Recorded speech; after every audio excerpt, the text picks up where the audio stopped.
சிரித்துக்கொண்டே அழுகிறோம், அழுது கொண்டே சிரிக்கிறோம்னு சொன்னார். இதை விட எங்கள் வலியை, எங்கள் வேதனையை நாசுக்கா அந்த காலகட்டத்திலேயே எப்படி பிரதிபலித்திருக்க முடியும்?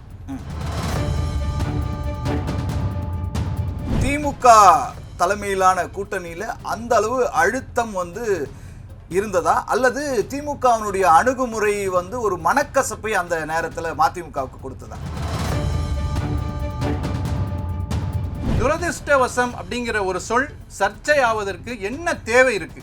அது என்ன தவறான சொல்? இந்த சூழல் ஏன் ஏற்பட்டது? ஏன்னா உதயசூரியன் சின்னம் அண்ணாவினுடைய சின்னம். அந்த சின்னத்தை எப்படி துரதிருஷ்டமானதுன்னு துரை வைக்க சொல்லிட முடியுங்கிறதா இங்க கேள்வியா மாறுது. உண்மையிலேயே திமுக கூட்டணியிலிருந்து வெளியேறி தாவேகா கூட்டணிக்கு தாவ விரும்புகிறதா மதிமுக? ஆதரவு என்ற நிலை நீங்க சொன்ன மாதிரி ஒருவேளை தனி சின்னத்தில் நின்று, ஒருவேளை நாங்கள் 4 சட்டமன்ற உறுப்பினரோ அல்லது 2 சட்டமன்ற உறுப்பினர்களையோ பெற்றிருந்தால் நிச்சயமாக ஆதரவு கொடுத்திருக்கலாம். எந்த அடிப்படையில்னா ரொம்ப வருத்தத்திற்குரிய கேள்வியாக நான் இதை எதிர்கொள்றேன். மதிமுக யாருடைய முதுவிலும் குத்தக்கூடிய கட்சி அல்ல, அப்படிப்பட்ட தலைவர்கள் அல்ல. இது ரொம்ப ரொம்ப நான் இங்க ஆணித்தரமா பதிவு செய்யணும். நாங்க எவ்வளவு குத்து வாங்கியிருக்கோம், நாங்க எவ்வளவு பின்னடைவை சந்திச்சிருக்கோம், நாங்க எவ்வளவு நிராகரிக்கப்பட்டிருக்கோங்கிறதெல்லாம் வரலாறு இருக்கு. இந்த தேர்தலில் கூட எங்கள் சின்னத்தில் தான் நிற்க வேண்டும் என்று கூட்டணி கட்சி தலைமை சொன்னது முதுகில் குத்தியதாக ஏற்கப்படுமா? அந்த ஒரு தொகுதியிலும் நீங்கள் நிற்க வேண்டும் என்று புரிந்துணர்வு ஏற்பட்டதற்கு நாங்கள் முதுகில் குத்தியதாக பொருள் கொள்ள முடியுமா? அப்படியெல்லாம் பேசவும் முடியாது, அப்படியெல்லாம் அதற்கான முகாந்திரமும் இல்லை. ஜீ தமிழ் நியூஸ் நேயர்களுக்கு வணக்கம். இது இன்றைய டாக் நிகழ்ச்சி. மதிமுக திமுக கூட்டணியிலிருந்து வெளியேறுகிறதா, தாவேகாவை நோக்கி நகர்கிறதா என்கிற கேள்விகள் தொடர்ந்து பரபரப்பை ஏற்படுத்தி வருகின்றன. இந்த சூழ்நிலையில் மதிமுகவினுடைய மாநில துணை செயலாளர், சென்னை மாணவரனுடைய மண்டல பொறுப்பாளர் முகமது ரில்வான் கான் இணைந்திருக்கிறார். வணக்கம் சார். வணக்கம். சமீப காலமாக பார்த்தாவே மதிமுக சர்ச்சைகளுடைய இடம் அப்படின்ற மாதிரி ஆயிடுச்சு. ஒரு பக்கம் 4 தொகுதிகளை ஒதுக்கியது அதிருப்தி தெரிவித்தது மதிமுக பொதுச் செயலர் வைகோ. தேர்தல் முடிஞ்சிருச்சு, தாவேகா அமைச்சிருச்சு ஆட்சியை. ஆனாலும் கூட இந்த அதிருப்தி தொடர்ந்து சொல்லிட்டு இருக்காரு வைகோ. இன்னொரு பக்கம் துரை வைகோ உதயசூரியன் சின்னத்தில் நின்றது துரதிர்ஷ்டம் அப்படின்னு சொல்லியிருக்காரு. அது பெரிய சர்ச்சையான பிறகு இல்ல 1000 முறை சொல்வேன், இது எங்களுடைய கட்சிக்கு பின்னடைவு அப்படின்னு சொல்றாரு. ஏன் துரதிர்ஷ்டம் அப்படிங்கிற சொல்லுக்குள்ள அவர் அடங்கி ஒரு சர்ச்சையை உருவாக்கணும்? இன்னமும் ஏன் ஒரு மனக்கசப்போடு மதிமுக திமுக கூட்டணியில இருக்கா? உங்களுடைய தொடக்க கேள்வியே இன்றைய அரசியல் களத்தில் மதிமுக மீது வைக்கப்படக்கூடிய ஒரு குற்றச்சாட்டை முன்வைத்து இருப்பதில் மிக்க மகிழ்ச்சி. உங்க கேள்வியை நான் 2ஆ பிரிச்சுக்கிறேன். எங்களுடைய முதன்மை செயலாளர், இளம் தலைவர் ஏன் துரதிர்ஷ்டம் அப்படின்னு அந்த வார்த்தையை பயன்படுத்தினாங்க. எங்களுடைய தலைவர் பொதுச் செயலாளர் வைகோ அவர்கள் 4 தொகுதி உதயசூரியன் சின்னத்தில் அதிருப்தியை ஏன் வெளிப்படுத்தினாங்க? இப்படிதான் நீங்க கேள்வியை கேட்குறீங்கன்னு நான் புரிஞ்சுக்கிறேன். 4 தொகுதி அதிருப்தி என்பதில் எந்த மாற்று கருத்தும் இல்லை.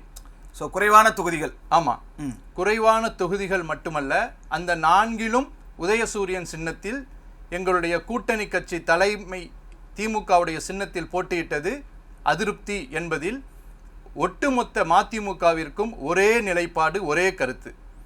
ஆரம்பத்திலிருந்து தேர்தலுக்கு முன்பும் தேர்தலுக்கு பின்பும் இதுல எந்த மாறுதலும் இல்லை.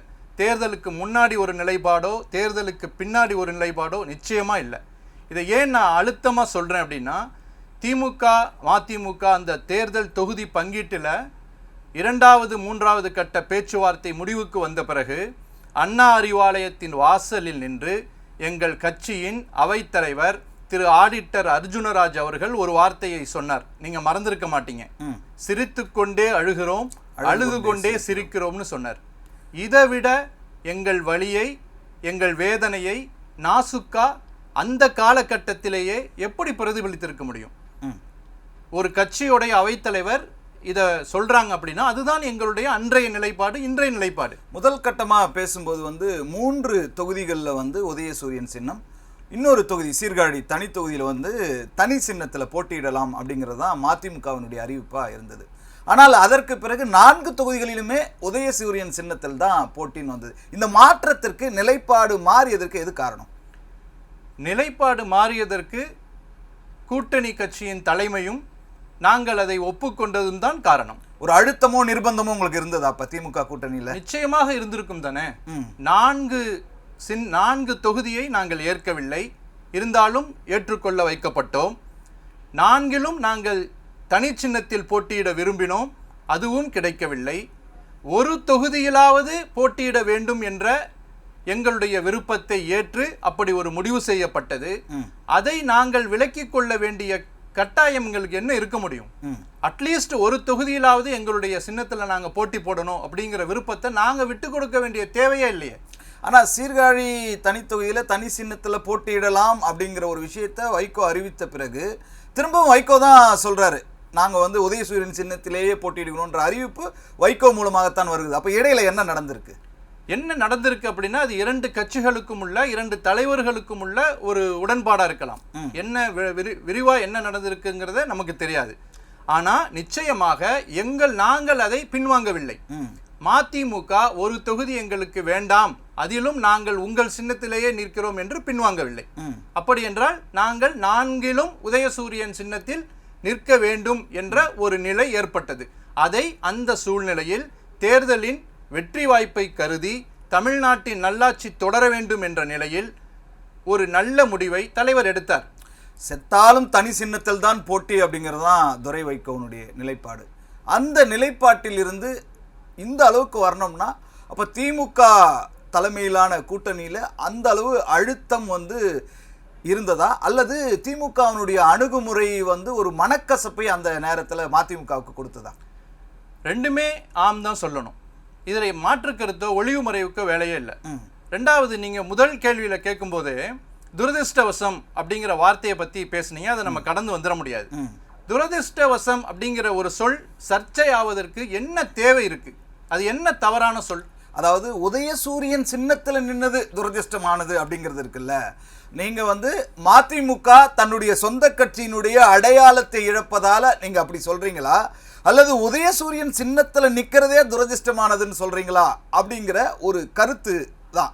அப்போ ஒரு மாய தோற்றத்தை அந்த பொருள் கொடுத்துருது. மீண்டும் அது சர்ச்சையான போது மீண்டும் துரை வைகோ சொல்றாரு, 1000 முறை நான் சொல்வேன் அது துரதிருஷ்டமானது அப்படிங்கிறாரு. ஏன்னா வந்து நடைபயண நாயகர் மட்டும் கிடையாது வைகோ, அவர் ஒரு வரலாற்று நாயகர். இன்னைக்கு வந்து பெரியாரை, அண்ணாவை, கலைஞரை உள்வாங்கிய ஒருத்தர் யார் இன்னைக்கு வந்து தமிழக அரசியல் தலைவர்கள்னு பார்த்தீங்கன்னா நீங்கள் வந்து வைகோவை குறிப்பிட முடியும். அப்போ அவருக்கு வந்து இந்த சூழல் ஏன் ஏற்பட்டது? ஏன்னா உதயசூரியன் சின்னம் அண்ணாவினுடைய சின்னம், அந்த சின்னத்தை எப்படி துரதிருஷ்டமானதுன்னு துரை வைகோ சொல்லிட முடியுங்கிறதா இங்கே கேள்வியாக மாறுது. உதயசூரியன் சின்னம் அண்ணாவுடைய சின்னம், முத்தமிழறிஞர் டாக்டர் கலைஞருடைய சின்னம், தளபதி மு.க. ஸ்டாலின் அவர்களுடைய சின்னம், இதில் எந்த மாற்று கருத்தும் இல்லை. ஆனால் அது மறுமலர்ச்சி திமுகவின் சின்னம் அல்லதானே? இல்லையா? அப்போ இதில் வந்து பாக்கியம் என்பது என்ன? ஒரு கட்சி தன்னுடைய கொடியையும் தன்னுடைய சின்னத்தையும் ஒரு பிரைடா, ஒரு பாக்கியமா அது கருதும். இதான உண்மை. எல்லா தொண்டனும் தலைவர்களும் அதைத்தானே விரும்புவாங்க. நிச்சயமா. ஒரு பாக்கியம் என்பதின் எதிர் சொல் என்ன? துர்பாக்கியம். அது உதயசூரியன் சின்னமாக இருக்கட்டும், வேறு சின்னமாக இருக்கட்டும், எங்க கட்சியோடைய சின்னம் இல்லாம இன்னொரு கட்சியோடைய சின்னத்தில் போட்டி போட்டது ஒரு துர்பாக்கியம் என்பது எங்கள் நிலைப்பாடு.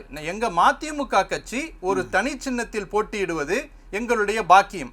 அதில் திரு துரை வைகோ அவர்கள் அவருடைய நாடாளுமன்ற தேர்தலில் தீப்பெட்டி சின்னத்தில் தான் செத்தாலும் நிற்பேன் என்று சொல்லி அதில் அவர் உறுதியா இருந்தார் இல்லையா? அது பிரைடு.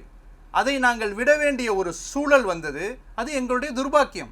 இதை நாங்கள் எங்கும் யாரையாவது குற்றம் சொன்னோமா? இல்ல. யாரையாவது இழுத்து பேசினோமா? இல்ல வேறு ஏதாவது வார்த்தைகள் கேவலம் என்பது போலவோ, பாவம் என்பது போலவோ, குற்றம் என்பது போலவோ இந்த வார்த்தைகளை பிரயோகப்படுத்தினாரா? மிக தேர்ந்த ஒரு வார்த்தை துர்பாக்கியம் அல்லது துரதிர்ஷ்டம். இதில் எந்த உள்நோக்கமோ கெட்ட நோக்கமோ அல்லது இன்னொருத்தவரை குறை சொல்லும் நோக்கமோ இல்லை. இது எங்களுடைய உண்மையான துர்பாக்கியம்.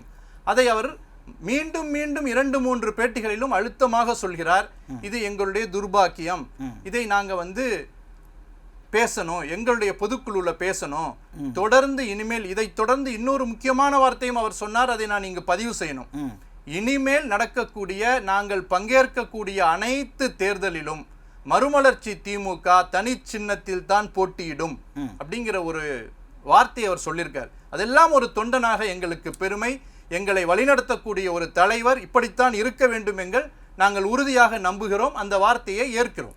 இது ஒரு சொந்த கட்சியினுடைய அடையாளத்தை மீட்டெடுப்பதற்கான வழியா இதை சொல்றீங்களா, அல்லது தாவேகாவுக்கு ஆதரவு கொடுக்க முடியவில்லை, வெளியிலிருந்து தான் ஆதரவு கொடுக்க முடியுது, தனி சின்னத்தில் நின்றிருந்தால் தாவேகாவுக்கு ஆதரவு கொடுத்திருக்கலாம்ங்கிற நிலைப்பாட்டிலிருந்து வருகின்ற வார்த்தைகளா?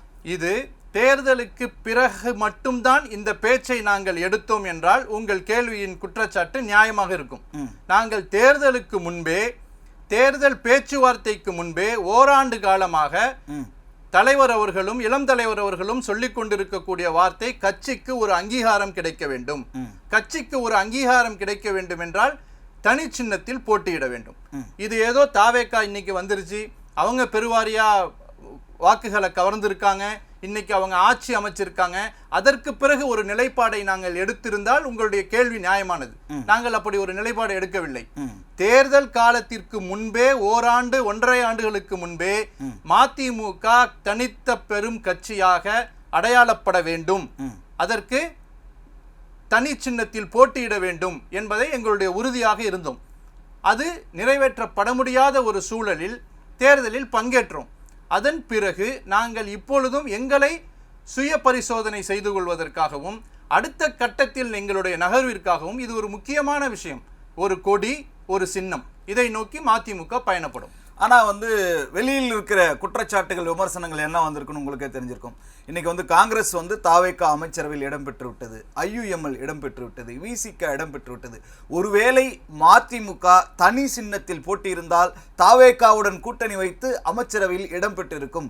அந்த ஏக்கத்தையும் வருத்தத்தையும் தான் இப்போ மதிமுக பதிவு செய்து வைகோ பதிவு பண்றாரு, துரை வைகோ பதிவு பண்றாருன்ற விஷயங்கள் வருது. இது எந்த அளவிற்கு உண்மை?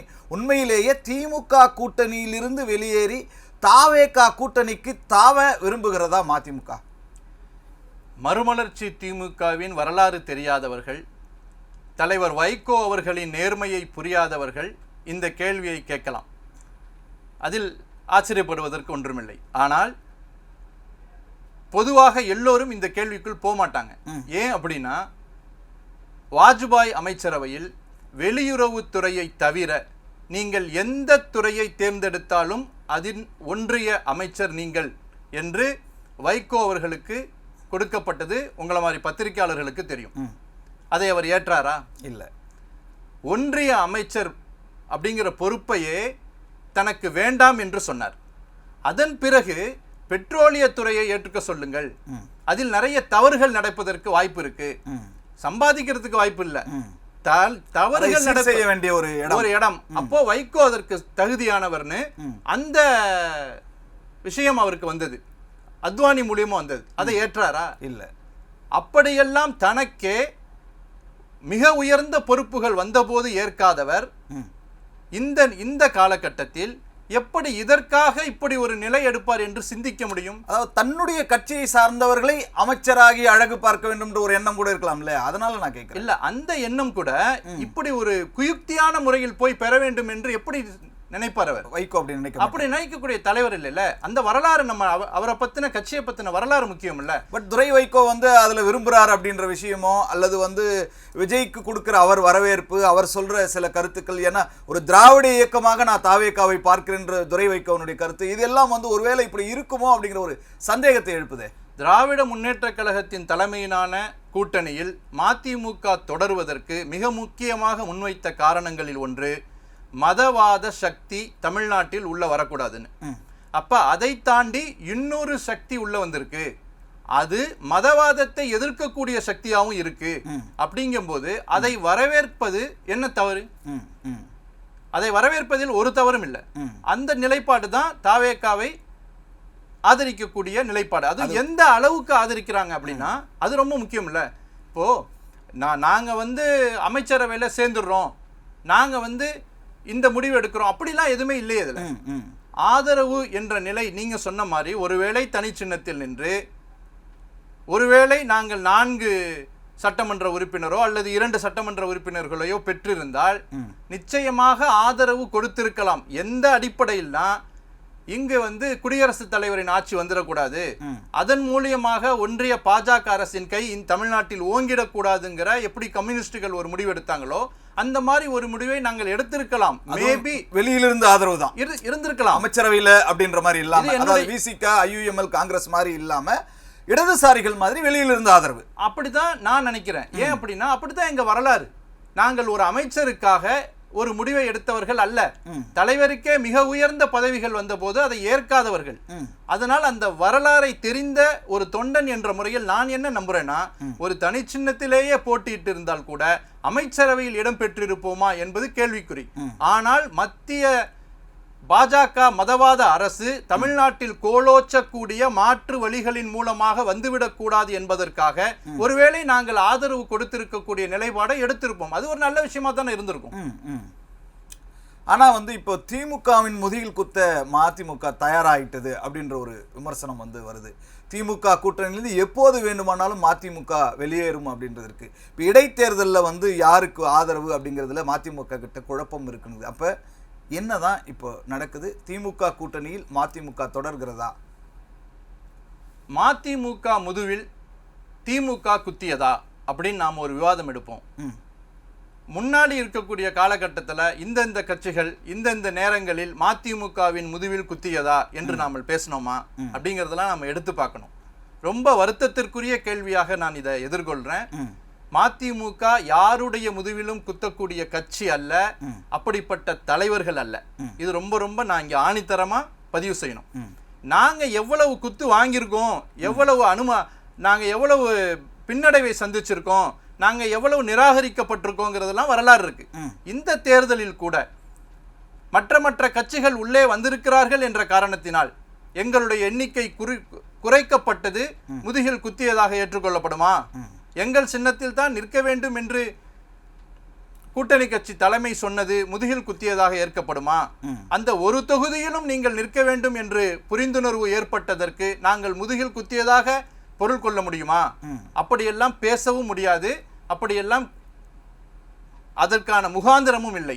மறுமலர்ச்சி திமுக தலைவர் வைகோ எப்போதும் எங்கும் நேரடியாக அரசியல் செய்யக்கூடியவர்கள்.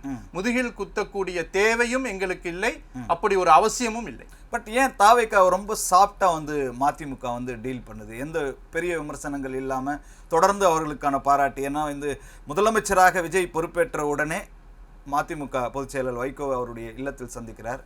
ஒரு குழந்தையை போல அவர் நடந்து கொள்கிறார் சொல்றதா, அல்லது ஒரு நெகிழ்ச்சியா அவர் நடந்துக்கிறார் சொல்றதா அப்படின்ற மாதிரி இருக்கு. இன்னொரு பக்கம் திருச்சி கிழக்குல வாக்காளர்களுக்கு நன்றி தெரிவிப்பதற்காக முதலமைச்சர் விஜய் போறாரு. அப்ப துரை வைகோ கொடுக்கிற வரவேற்பு, வாழ்த்துக்கள், இந்த மாதிரியான விஷயங்கள்லாம் பார்க்கும்போது தாவேகா ரொம்ப சாஃப்டா மதிமுக டீல் பண்ணுது, பெரிய விமர்சனங்களையே வைக்கவில்லை அப்படிங்கிற மாதிரி இருக்கு. ஏன்? தலைவரும் இளம் தலைவரும் அதற்கான பதில சொல்லிட்டாங்க. ஒரு கட்சி புதிதாக வந்திருக்கு, அந்த புதிதாக வந்த கட்சி புதிதாக ஆட்சி அமைச்சிருக்கு. அப்போ அவர்களுக்கான ஒரு பிரீத்திங் ஸ்பேஸ் கொடுக்கணும். அது ஒரு 6 மாதத்திலிருந்து ஓராண்டுகள் அவர்களுக்கு நிச்சயம் தேவைப்படும். அதன் பிறகுதான் நம்மளுடைய வாழ்த்தோ அல்லது எதிர்ப்போ மிக வலிமையாக இருக்க வேண்டும்னு சொல்லியிருக்காங்க. இப்போ அந்த ஸ்பேஸே கொடுக்காம, இப்போ ஒரு திமுக 5 ஆண்டு காலம் ஆட்சி அமைச்சிருக்கு, நல்ல ஆட்சின்னு சொல்லி நாங்க வாக்கு கேட்டோம். அந்த ஆட்சி தொடர்ந்து இருந்து முதல் நாளே ஒரு தவறு ஏற்பட்டிருந்தால் நாம விமர்சிப்பதற்கோ கேள்வி கேட்பதற்கோ ஒரு நியாயம் இருக்கு. அந்த ஆட்சி தொடரல, மக்கள் அதை ஏற்கல, புதிய ஆட்சியை அமைச்சிட்டாங்க. அப்ப புதிய ஆட்சிக்கு ஒரு ஸ்பேஸ் வேணுமா இல்லையா? அந்த ஸ்பேஸ் எங்க தலைவர்கள் சொல்லியிருக்காங்க, 6 மாதத்திலிருந்து 12 மாதம் வரைக்கும் அவர்களுக்கான அந்த பிரீத்திங் ஸ்பேஸ் கொடுக்கணும். அதன் பிறகுதான் நம்ம விமர்சிக்க வேண்டும். அது ஒரு நல்ல நடைமுறை தானே. எப்போதும் இன்று அவர் ஒரு நல்ல காரியம் செஞ்சா உடனே வாழ்த்தக்கூடிய தலைவராக தலைவர் வைகோ அவர்கள் இருப்பார். மிக முக்கியமான கொள்கைகளில் தவறான முடிவெடுத்தால் முதல் எதிர்ப்பு அறிக்கை தலைவர் வைகோவிடமிருந்து தான் வரும். இதில் எந்த மாற்று கருத்தும் இல்லை. ஆனால் அதற்கான நேர அவகாசம் இந்த புதிய கட்சிக்கு, புதிய முதல்வருக்கு, புதிய அரசுக்கு கொடுக்க வேண்டும் என்பது ஒரு ஜனநாயகத்தில் ஒரு முக்கியமான நிலை. அவர்களுடைய நல்லதை ஆதரிப்பதற்கும் அவர்களுடைய தீவதை சுட்டிக்காட்டி தடுப்பதற்கும் அந்த ஸ்பேஸ் தேவை. தாவேக்கா வந்து கிட்டத்தட்ட ஒரு மாதத்தை நிறைவு செய்ய போகுது ஆட்சி அமைத்து. 25 நாட்களை கடந்து விட்டது. இந்த ஆட்சியினுடைய ப்ளஸ் மைனஸா என்ன பார்க்குறீங்க?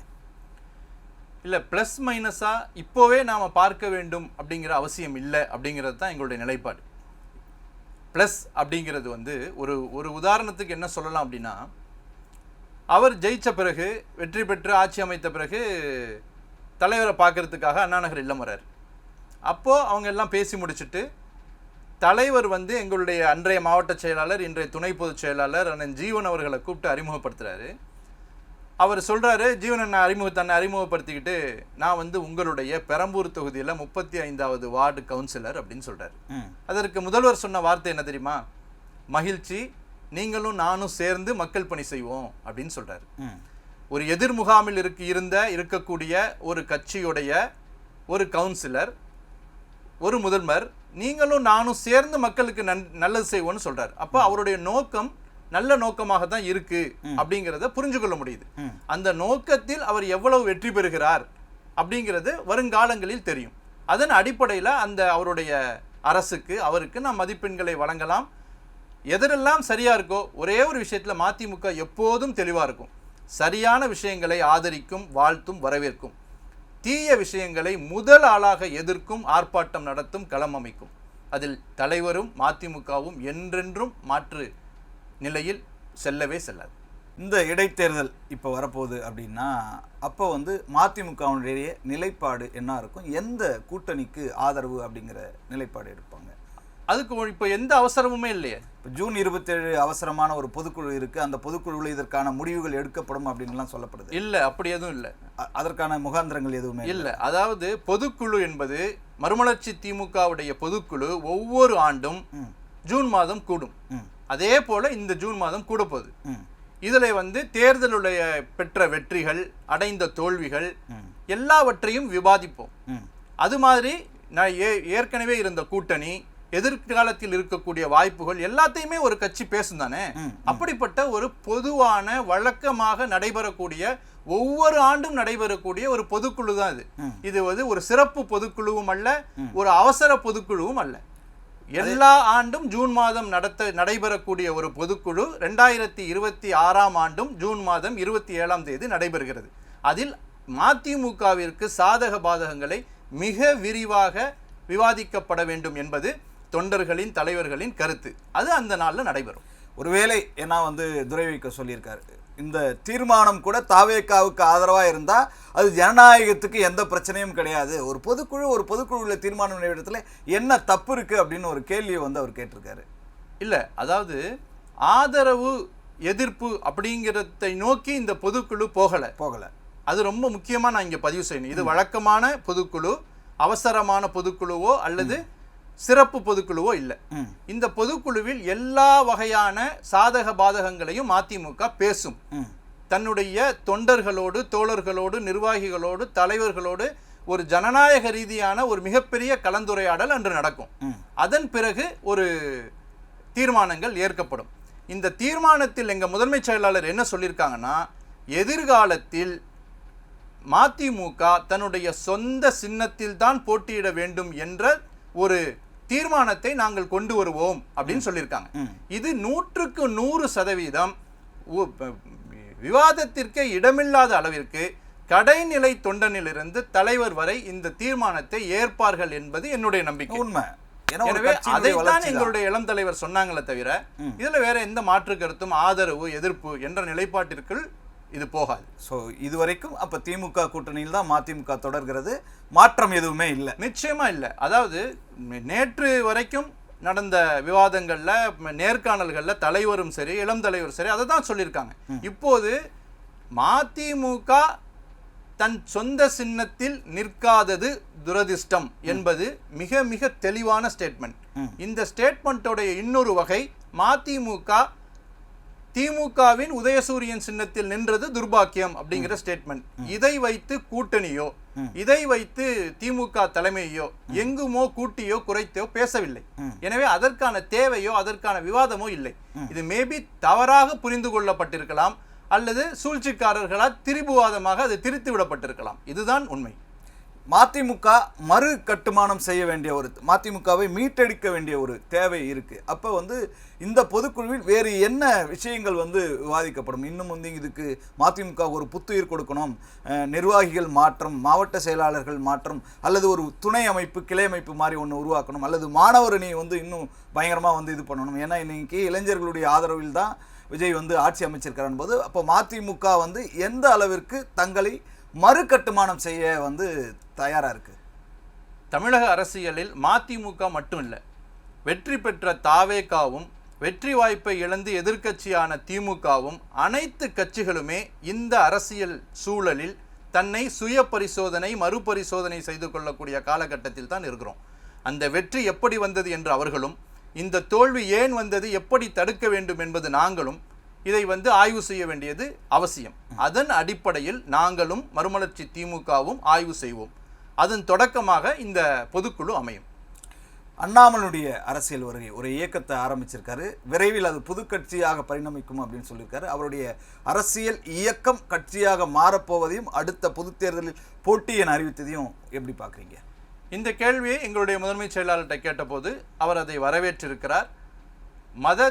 மதவாதத்திற்கு எதிரான மதச்சார்பின்மையை போற்றக்கூடிய மக்கள் தொண்டை மிக முக்கியமாக கருதக்கூடிய எந்த அரசியல் கட்சியும் தேவை, வரவேண்டியது அவசியம் என்ற வகையில் அதை அவர் வரவேற்றிருக்கிறார். அவருடைய செயல்பாடுகள், அவருடைய கொள்கை, அதாவது அண்ணாமலையுடைய செயல்பாடுகள் கொள்கைகள், பிஜேபியிலிருந்து அவர் வெளியில் வந்துட்டார். அவர் முன்வைக்கக்கூடிய கொள்கைகள் எப்படி இருக்குது, அது மக்கள் எப்படி ஏற்றுக்கிறாங்க, அதனுடைய ஒரு அரசுக்கே 6லிருந்து ஓராண்டு காலம் நாம் அவகாசம் கொடுக்கும்போது இன்னும் அவருடைய கட்சியை ஆரம்பிக்கல. அவர் இயக்கம்னு ஒரு பேர் சொல்லியிருக்காரு, அதனுடைய கொள்கைகள் சொல்லட்டும், அது அவர் எப்படி செயல்படுறாரு எல்லாமே அடுத்தடுத்த காலகட்டங்களில் வரும். அதற்கப்புறம் நாம் அவர்களை ஏற்கிறோமா அல்லது எதிர்க்கிறோமா என்ற நிலைக்கு வருவார்கள். மதிமுகவினுடைய நிலைப்பாட்டை மிக தெளிவாக சொல்லியிருக்கீங்க. பல்வேறு கருத்துக்களை பகிர்ந்து கொண்டமைக்கு, ஒரு நிறைவான பேட்டி கொடுத்தமைக்கும் நன்றி சார். நேயர்களே, மீண்டும் ஒரு ஆளுமையோடு இன்றைய டாக் நிகழ்ச்சியில் இதே போன்று சந்திப்போம். நன்றி, வணக்கம்.